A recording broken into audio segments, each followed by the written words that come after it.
National लोक कल्याण party ने दिल्ली विधानसभा चुनाव में नई रणनीति बनाई है, जिसमें पार्टी ने दिल्ली में कई पार्टियों को मिलाकर भारत गठबंधन बनाया है, जो मिलकर दिल्ली में चुनाव लड़ेंगे और दिल्ली की आप सरकार को करारी शिकस्त देगी। जब हमारे संवाददाता ने नेशनल लोक कल्याण पार्टी के अध्यक्ष और दिल्ली में चुनाव लड़ रहे प्रत्याशियों से बातचीत की, तो देखिए क्या कुछ कहा सभी लोगों ने।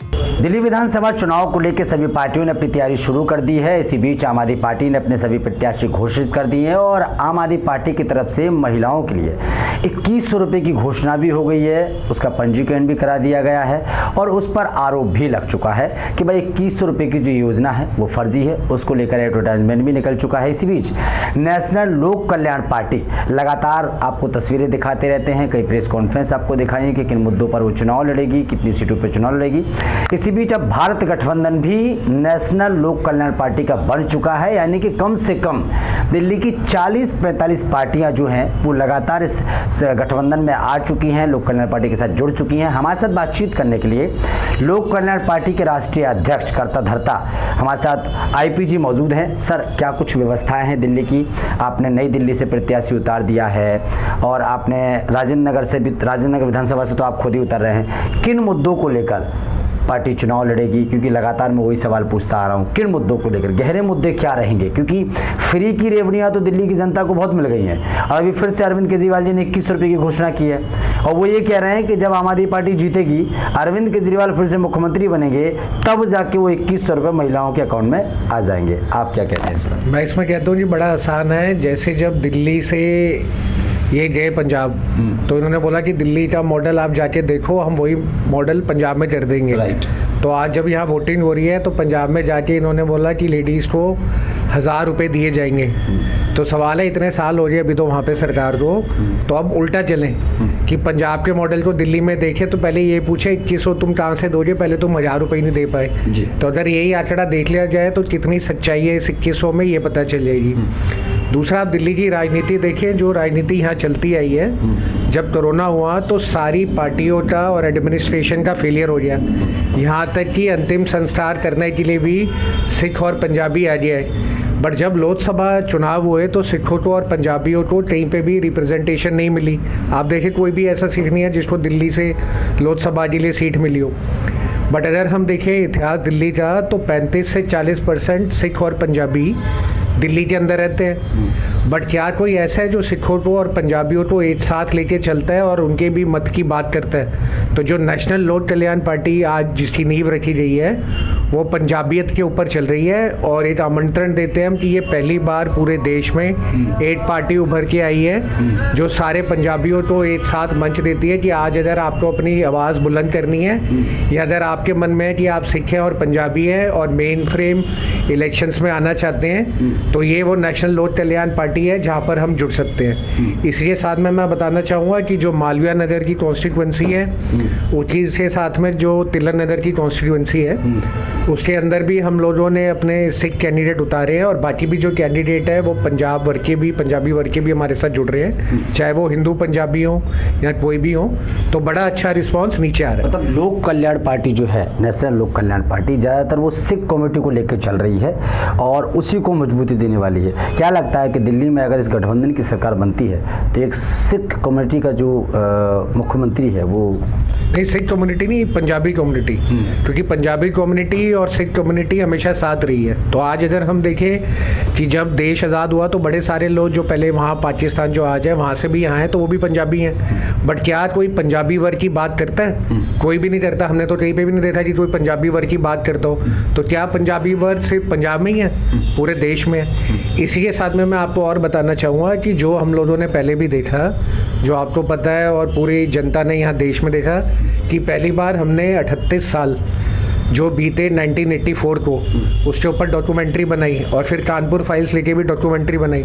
तो हमने ये देखा जितनी भी सरकारें आई हैं उन्होंने 1984 के जो तिलक विहार विडोज कॉलोनी है या जितने भी रिहेबिलिटेशन के विक्टिम्स हैं उनको सिर्फ झूठे वादे देने के लिए, रिहेबिलिटेशन के लिए कुछ भी नहीं किया। और जब हमने वो डॉक्यूमेंट्री बनाई और पूरे दुनिया के सामने लाए कि आज वो दिल्ली है जहाँ पर वोट बैंक मानने तो सब जाते हैं, बट आज वहाँ पे विडोज कॉलोनी के अंदर भी 2-2 लाख और 3-3 लाख के बिल आए हुए हैं। वादा किया गया कि एक बच्चे को इस कॉलोनी में से नौकरी दी जाएगी। पूरे दिल्ली में वादा करा गया कि जो भी घर उनको मिले हैं वो घर उनको दिए जाएंगे, बट वो घरों के भी लेटर दिए गए कि या तो आप इन घरों की पेमेंट करें वरना ये घर खाली करें। तो क्या किसी ने आगे बढ़ के ये जो 84 दिल्ली में हुआ उस कम्युनिटी के लिए कुछ किया? कहीं भी नहीं किया। तो जो हमारी ये पार्टी आ रही है ये एक मुहिम की तरह आ रही है जहाँ पर हमने सबसे पहला अपना काम रोज़गार देने का एक चलाया है फुलकारी प्रोजेक्ट के नाम से, जिसके अंदर हम जो 1984 के विक्टिम फैमिलीज़ हैं पूरे दिल्ली के अंदर उन बच्चों की भर्तियां कर रहे हैं, महिलाओं की भर्तियां कर रहे हैं और उनको हम रोज़गार देने का और हुनर देने का, क्योंकि हर किसी को रोज़गार नहीं दिया जा सकता, बट हर किसी को एक रोज़गार देने के लिए, हुनर देने के लिए तो एक मुहिम चलाई सकती है। तो उसका हमने ऑलरेडी पूरे दिल्ली के अंदर कैंपेन लॉन्च कर दी है। तो जो हमारे उम्मीदवार है तिलक नगर से वो, राजेंद्र नगर से मैं और साथ में मालवीय नगर से और नई दिल्ली से जो अरुण कुमार शर्मा जी हैं, हमने ये मुहिम की चालू कर दी है और इसका बड़ा अच्छा रिस्पॉन्स आ रहा है। और साथ ही साथ में मैं आपको एक और बताना चाहूँगा कि बहुत ज़रूरी है ये जानना कि राजेंद्र नगर की कॉन्स्टिट्यूएंसी से मैंने क्यों उतरने का फ़ैसला किया। तो जब हमारी पूरी टीम बैठी और उन्होंने मंथन किया तो यही वो राजेंद्र नगर है जहाँ पे पूरे देश भर में से परिवार अपने बच्चों को सिविल सर्विसेज की एग्जामिनेशन के लिए भेजते हैं और यही वो जड़ है जहाँ से आज जो पूरे देश में ब्यूरोक्रेट्स हैं वो ही निकले हैं। बट जब यहाँ पर प्रशासन की बात आई तो जब यहाँ दिल्ली के अंदर 3 बच्चों ने अपनी जान गंवाई बारिश के मौसम के अंदर में पानी भरने की वजह से, तो क्या पूरी दिल्ली में किसी ने आवाज़ उठाई? कोई नहीं उठाई। तो आज अगर कोई अपने आप को दिल्ली का बेटा बोलता है या ये बोलता है तो सबसे पहले ये तो देखता कि जिन्होंने अपने माँ बापों ने अपने बच्चों को यहाँ भेजा है किसी ने उनकी पैरवी भी नहीं करी। तो इसी चीज़ को रखते हुए कि जो राजेंद्र नगर में हुआ और जिसको आवाज़ नहीं मिली पूरे दिल्ली में ना हो, इसीलिए राजेंद्र नगर को हमने बेस बनाकर अपने ये ऐलान करके और यहाँ से चुनाव लड़ने की तैयारी चल रही है। क्या कुछ कहना चाहेंगे? सभी पार्टियों के प्रत्याशी घोषित हो गए हैं, दिल्ली की जनता को क्या कुछ कहेंगे? सभी लोग अपनी योजनाएं लेके आ रहे हैं, आपने तमाम बातें बताई हैं। क्या लगता है ये जो गठबंधन आपका बना है कितना समर्थन मिलने वाला है दिल्ली वासियों का? खासकर अगर बात की जाए तो आपने पड़पड़गंज से भी एक प्रत्याशी उतारा है, वो अपनी पार्टी से हैं लेकिन आपसे अलायंस किया है उन्होंने। क्या लगता है? देखिए, जो हमारी पार्टी की विचारधारा है सरबद्दा भला और चढ़ती जला, जो हम हरदास में हर किसी के लिए करते हैं। तो अगर सब ये याद रखें ना कि कोरोना के टाइम पे कोई किसी को नहीं जानता था तब भी उसने उसका साथ दिया। तो अगर मानवता सबसे बड़ी है तो जो आज सिखों ने और पंजाबियों ने मानवता की सेवा करके कोरोना में दिखाया है, अगर उसी को याद कर लें और उस सेवा से आज उनको दिल्ली के अंदर एक सत्ता में आने का मौका दें और दिल्ली के वासियों की सेवा करने का मौका दें, तो ये पहली बार ऐसा मौका आया है जहाँ पे ये एक ऑप्शन उनके पास अवेलेबल है। नई दिल्ली से A.K. शर्मा जी हैं जो पार्टी के दिल्ली प्रदेश अध्यक्ष भी हैं और वो नई दिल्ली से चुनाव लड़ेंगे, यानी कि आम आदमी पार्टी के जो मुखिया है अरविंद केजरीवाल, पूर्व मुख्यमंत्री रहे हैं, वो भी नई दिल्ली से चुनाव लड़ रहे हैं। उन्हीं के सामने अरुण कुमार शर्मा जो हैं वो चुनाव लड़ने जा रहे हैं और कई प्रत्याशी उतारे हैं। हमारे साथ बातचीत करने के लिए हैं अरुण जी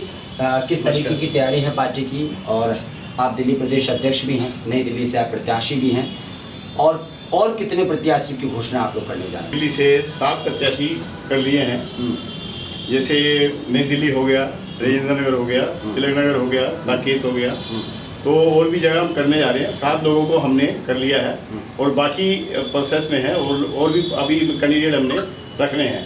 पार्टी किस तरीके की लड़ाई लड़ने जा रही है? किन मुद्दों को लेकर क्षेत्र में जाएगी? किन मुद्दों पर दिल्ली में अपनी सरकार बनाएगी? देखिए, हम दिल्ली में ट्रांसपेरेंट सरकार लेके आ रहे हैं।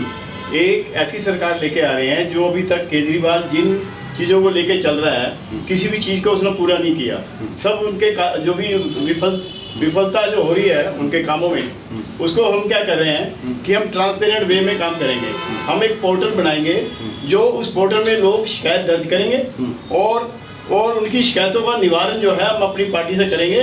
देखेंगे लोगों की क्या क्या कंप्लेंट है और उनकी कंप्लेंट का प्रॉब्लम का हम निवारण करेंगे पोर्टल में, ठीक है ना। और दूसरा ये है कि जितना भी हम गवर्नमेंट का जो पैसा आएगा हमारे पास, उसको हम डिजिटल वे में शो करेंगे कि इतना पैसा आया था, ताकि लोग पोर्टल में जाके देख लें इतना पैसा आया था और इतना पैसा खर्च हुआ और ये योजना इतने साल में होनी थी और इतने सालों में जो केजरीवाल नहीं कर पा रहा इन चीज़ों को। अब देखिए पोल्यूशन इतना है दिल्ली में और पोल्यूशन का पैसा भी आया और सारा पैसा उसने बर्बाद कर दिया और जो टावर लिए उसने पोल्यूशन के, जो स्मोक टावर लिए, वो सारे बंद पड़े हुए हैं। तो हमारी जब पार्टी आएगी ऐसा कोई भी काम नहीं करेगी जो जनता का पैसा है, जनता का जो पैसा जनता के विकास के लिए है ना। तो हम एक काम करेंगे कि जो भी हम पैसा जो गवर्नमेंट का आएगा उसको अच्छी तरह यूज करेंगे और उसको गवर्नमेंट चेक भी कर सकती है, मतलब जो जनता है वो चेक भी कर सकती है। क्या लगता है कि दिल्ली में आम आदमी पार्टी अब 2100 रुपये दे रही है महिलाओं को, लोकसभा में जो 1000 रुपये की घोषणा की थी उसकी भी तैयारी चल रही है।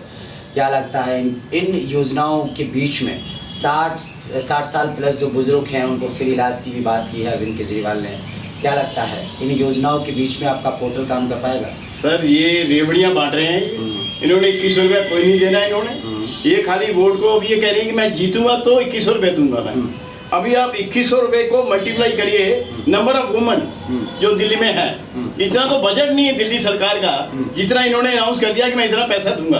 आप ये देखिए ये रेवड़ी बांट रहा है, ये नहीं दे पाएगा 2100 रुपया किसी को। मेरा नाम गोपाल प्रसाद है, मैं RTI सेवक हूँ और वर्तमान जो आगामी हमारी दिल्ली की विधानसभा चुनाव है जो संभवतः फरवरी 2025 में होगी, तो उसमें मैं पटपड़गंज सीट से विधानसभा कैंडिडेट के रूप में आ रहा हूं, भारतीय महासंघ पार्टी के उम्मीदवार के रूप में। इसके साथ ही हमारा एक गठबंधन भी है, अलायंस भी हम लोगों ने बनाया हुआ है, जिसमें छोटे छोटे जो पार्टियां हैं उनका हमने पूरा एक how to utilise the powers, ये भी अपने आप में एक शक्ति हैं और इन शक्तियों को जोड़ करके हमने एक बड़ा ध्रुवीकरण करने का हमने प्रयास किया है और वाकई हमारे प्रयास को तो दिल्ली की जनता सराहेगी, सर माथे पर लेगी, ऐसा मुझे विश्वास है। हम तो सिर्फ अभी इतना ही कहेंगे कि मेरे पैरों में घुंघरू बधा दे तो फिर मेरी चाल देख ले। और मुझे पूरा विश्वास है कि दिल्ली की जो जनता है जो वास्तव में ठगी गई है, जिनको बेवकूफ़ बनाया गया है, जो कभी आम आदमी पार्टी के जो सत्ता में जो अभी काबिज हैं, उनके जो मुखिया हैं अरविंद केजरीवाल, जो कहते थे लाल बत्ती नहीं लेंगे, बंगला नहीं लेंगे, गाड़ी नहीं लेंगे, और वो जो सारी सुविधाएं ले रहे हैं और उसके साथ ही उनका जो शीश महल है या सुर्खियों पर है, उनका जो CAG रिपोर्ट है वो पूरे 500 से ऊपर दिनों तक पूरा ठंडे बस्ते में डाला गया, इसलिए कि दिल्ली की आम जनता जो है बिल्कुल ट्रांसपेरेंसी जान ही नहीं सके। जो वास्तविक सच्चाई है करप्शन का उनका, वो दिल्ली की आम जनता नहीं जान सके। इस कारण से उन्होंने CAG की रिपोर्ट को पूरी फाइलों में दबा रखा था। क्या कारण है इसका जवाब उन्हें देना पड़ेगा। और मैं पटपड़गंज सीट से, चूंकि मैं प्रत्याशी हूं और पटपड़गंज सीट के अभी तक के वर्तमान जो विधायक हैं, जो पूर्व मुख्यमंत्री भी रह चुके हैं, श्री मनीष सिसोदिया जी, आज दिल्ली की जनता पूछेगी जरूर कि आखिर आपको अपना ये विधानसभा क्षेत्र क्यों छोड़ के भागना पड़ा। तिलक नगर विधानसभा से खड़ा हुआ हूँ, वहाँ AC 29। क्या कुछ मुद्दे हैं क्षेत्र के मुद्दे बहुत सारे हैं, जैसे वहाँ ये पानी की प्रॉब्लम है और वहाँ पर जो भी हमारे सिख समाज है उनको शिक्षा और कहीं रहने की रहन सहन की व्यवस्था जो उनकी ठीक ढंग से नहीं है, सरकारी क्वार्टर होते हुए भी वहाँ ऐसी सुविधा नहीं दी जाती हैं, ये है मुद्दा। और वहाँ पर जो भी रोज़गार है, हम ये चाहते हैं जितनी पंजाबी और जितनी सिख पब्लिक वहाँ पर है उनको रोज़गार मिले और काम धंधे मिले। क्या लगता है क्षेत्र की जनता से क्या उम्मीद करते हैं? क्षेत्र की जनता से उम्मीद करते हैं वो जो नई पार्टी को अपनी राह बताएंगे हम लोग, तो उनको समझ आएगी कि हम लोग किस रास्ते में चल रहे हैं और ये हमको कहाँ लेना है। नई जनरेशन को वो मौका देंगे जरूर। मुद्दे क्या है? पार्टी के मुद्दे ये हैं, जो भी आज इनकी सरकारें जो कर रही हैं उनको हमने डेवलप करना है अलग तरीके से। जैसे हम लोग इनको बिजनेस देंगे, जो भी रोज़गार, घरेलू रोज़गार, फुलकारी, ऐसा कुछ हम लोग इनको देना चाहते हैं। और जैसे ये पेंशन योजना है, इसको सही ढंग से चलाना चाहते हैं, जो कि कई कई लोगों के पास पहुंचती ही नहीं है, वो गमन ही हो जाती है। उसको हम लोग डिजिटलाइजेशन करके हर आदमी का फोटो और सेक्शन और ये आधार कार्ड ये सबको लिंक करके उनके वहाँ पहुँचे, जो सुविधा उनके लिए सरकार ने बनाई है, और पहुँचे जो हमसे हो पड़ेगा जीतने के बाद वो भी हम बढ़ा के उनको देना चाहेंगे। क्या लगता है जनता को एक मौका देना चाहिए राष्ट्रीय लोक कल्याण पार्टी को? बिल्कुल जनता को मौका देना चाहिए। जो मौका देगी तो उनके फायदे की ही बातें होंगी, और हम ये चाहेंगे हमारा जो गठबंधन है ये सब यूथ है और पढ़ा लिखा है और सक्षम है कि उनको हम लोग जो सुविधा दे सकें। कि उसके लिए कई मुद्दे हैं, जैसे वहाँ पर मकानों की सुविधा कम है, गलियाँ कूचों में सफाई, ये बहुत सी अभियान जो हैं बोला जाता है केजरीवाल की तरफ से या जरनैल सिंह जी हम सफाई करते हैं, पर होता कुछ नहीं है उस इलाके में। मैं ग्राउंड लेवल से भी गया हूँ, हर पार्कों के पास कहीं ना कहीं कुछ ना कुछ झुग्गी झोंपड़ी बना रखी है। अगर उनको सही व्यवस्था से मकान या कुछ ऐसी चीज़ें देने की व्यवस्था करेंगे तो बहुत इसको बढ़ावा मिलेगा। और ये इसके साथ साथ हम जो रोज़गार जो सड़क पे हो रहा है उसको भी हम चाहेंगे उनको तय बाजारी के तहत दुकानें और बैठने का ठिया बिल्कुल तरीके से मिलना चाहिए। क्या नाम? वाहिगुरू जी का खालसा, वाहिगुरू जी की फतेह। मेरा नाम हरमीत सिंह है और मैं मालवीय नगर कॉन्स्टिट्यूएंसी से इलेक्शन की फ़ाइट कर रहा हूँ और वार्ड नंबर है 43। और मालवीय नगर में क्या कुछ मुद्दे हैं सर जिनको लेकर आप वहाँ उतर रहे हैं? आपके सामने और भी प्रत्याशी हैं, मौजूदा जो विधायक रहे हैं, क्या कुछ काम है जिन पर काम नहीं किया गया है? सबसे पहले तो हम लोग मैं एक पॉइंट को हाईलाइट करना चाहूँगा कि हम लोग एक पंजाबी कम्युनिटी और पंजाबियत को थोड़ा प्रमोट करने की कोशिश कर रहे हैं, क्योंकि हर टाइम पे जब भी सेवा की ज़रूरत होती है, कोई मुसीबत आती है, तो पंजाबी जो हैं सबसे आगे बढ़ चढ़कर सेवा करते हैं। बट जब भी कोई पॉलिटिक्स या कोई ऐसा मंच आता है तो उनको कभी पूछा ही नहीं जाता है। तो हम उसी को एक बढ़ावा देने की कोशिश कर रहे हैं। और प्रॉब्लमें सबसे बहुत सारी हैं, इतने सालों से कई गवर्नमेंट्स आई हैं, कई गई हैं, लेकिन जो हमारे मुद्दे वही के वही खड़े हैं। इंफ्रास्ट्रक्चर बुरा हाल, गाड़ियों की कंजेशन बुरा हाल, पार्किंग है नहीं, लड़ाइयाँ चलती हैं, डेवलपमेंट के नाम पे ज़ीरो, ठीक है ना, वहाँ पर पानी आता है ढंग से, ना ट्यूबवेल चल रहे हैं, कुछ भी नहीं है। तो ये सारे के सारे मुद्दे जो हैं ये भी हैं। एजुकेशन ले लीजिए, एजुकेशन के ऊपर जो स्कूल्स अभी बनाए गए हैं या उनका बोला जा रहा है कि बहुत बढ़िया चलते हैं, ये है, कुछ नहीं है। अगर वो निचले वर्ग के लिए बनाए भी गए हैं तो उनका कोई काम आ नहीं रहा है। तो हमारा ये मोटिव रहेगा कि जितना भी एजुकेशन सिस्टम है, ना ही वो निचले वर्ग के लिए, वो जो मिडिल क्लास है जो हमेशा पिसती है, उसके लिए भी वो स्कूल्स को ओपन किया जाए, उस सिस्टम को उस लेवल पे लेके जाया जाए। और साथ में उनके कोचिंग सेंटर्स जो कि फ्री में या बिल्कुल नॉमिनल, ग्राउंड के जो मुद्दे हैं उस पर आपका बहुत बड़ा फोकस है, बहुत फोकस है। क्या लगता है मालवीय की नगर की जनता जो है वो कितना समर्थन करेगी? बहुत ज़्यादा समर्थन करेंगी, क्योंकि अब हम एक एज NLKP जो नेशनल लोक कल्याण पार्टी एक विकल्प बन के आए हैं उनके सामने, और उनको एक मंच हम देंगे कि आप अपनी प्रॉब्लम्स और हमारे थ्रू सॉल्व करें। क्योंकि हम लोग एक तो प्रोफेशनल्स हैं, ना ही पॉलिटिकल बैकग्राउंड से हैं, तो हम यही चाहेंगे कि हम एक डेवलपमेंट पे, एजुकेशन पे, लाइवलीहुड पे ये सारा काम हम लोग करें। भारत गठबंधन बना है आपका, बिल्कुल, कितना पावरफुल रहेगा? बहुत पावरफुल। इसमें 40 पार्टियां ऑलरेडी हमसे जुड़ चुकी हैं और इंडिपेंडेंट कैंडिडेट 100 से ज़्यादा हो चुके हैं। तो ये हमारी एक पार्टी जो है बहुत बढ़िया गठबंधन में, भारत गठबंधन के, कहेंगे दिल्ली की जनता को आप? बिल्कुल दिल्ली की जनता को यही कहेंगे कि अब आप थोड़ा सोच समझ कर बाहर निकलें और वोट हमें पूरे तरह से दें, समर्थन दें, और ताकि हम एक चेंज ला सकें। अरविंद केजरीवाल की 2100 की योजना क्या लगता है? बिल्कुल, जैसे मेरे साथी ने बोला है कि वो सिर्फ रेवड़ियाँ ही बांट रहे हैं, तो it is just freebie illusions what they creating.